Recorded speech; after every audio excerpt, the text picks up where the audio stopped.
Akusho lutho lokho kusho kuyo yonke leminyaka benginayo yini iphisi. Benginayo. Ikhathi-ke sithandwa sami-ke Why uzoba nephisi ngobani manje? Sengibonile mina ukuthi uyangithanda wangibekezelela entweni eziningi. Ngalokho nje ukuthi ubonile ukuthi ngiyakuthanda. Angithi uthatha advantage yalokho. Cha sithandwa sami kuningi sengikubonile ukuthi uyangithanda. Ngicela uvume mama. Uma ngathi angisakuthandi. Hayi, ngeke phela uma lesekufike mina umkhongi wangampela. Ingakho ngizocela indaba ukuthi cha ngicela ekhaya mama. Ngicela wamukele noma-ke kuthiwa akusekho ukuthini ozokusho. Ngicela ukuthi amcele bakumseleki eze ebe khona umbone sibuke from lapho ukuthi senze njani phambili. Sibuke from ukuthi uzoyanini ekhaya. Yes. Uyokhuluma nomama. Yes.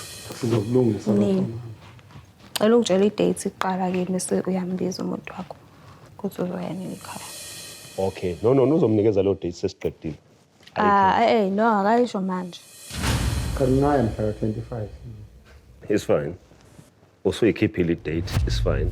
So angilanda umuntu ke mase-ke uzobe seyamthinta yena later kumama. Kunjani lokho ke? Kunjani lokho? Mara othi. Hayi, sitayibonayo. Okay. No, ngiyabonga kakhulu. Angimlande-ke umuntu. La sinenkinga khona ngoMazonde yokuthi uthi uDlamini akayocela ukuthi ufuna ukuthatha omunye unkosikazi kwaZondi. Now lokho angihambisani nakho. Because kusho ukuthi uDlamini akasenawo umuzi wakhe njengendoda. Umuzi wakhe usuphethwe kaZondi. And leyo nto iyiproblem because abantu basemzini kufanele bangazikhuluma indaba zalapha indodakazi yabo iganele khona. Hlala ngapha ke. Hlala ngapha ke sisi.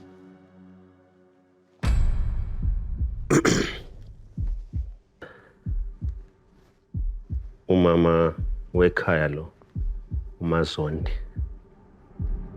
Ma udadewethu ke lengifika naye esomcelela.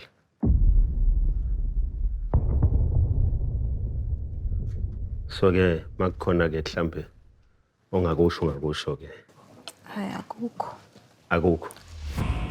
Ngifuna nje ukuthi esikoleni usuqedile ukubhala uMatric uyabhala. Angiboni ukuthi ngingaphazamiseka ngoba ngiyaye ngifunde manje ngithole isikhathi sokufunda. Ngibona ku-right ukuthi uze la instead ukuthi ufunde.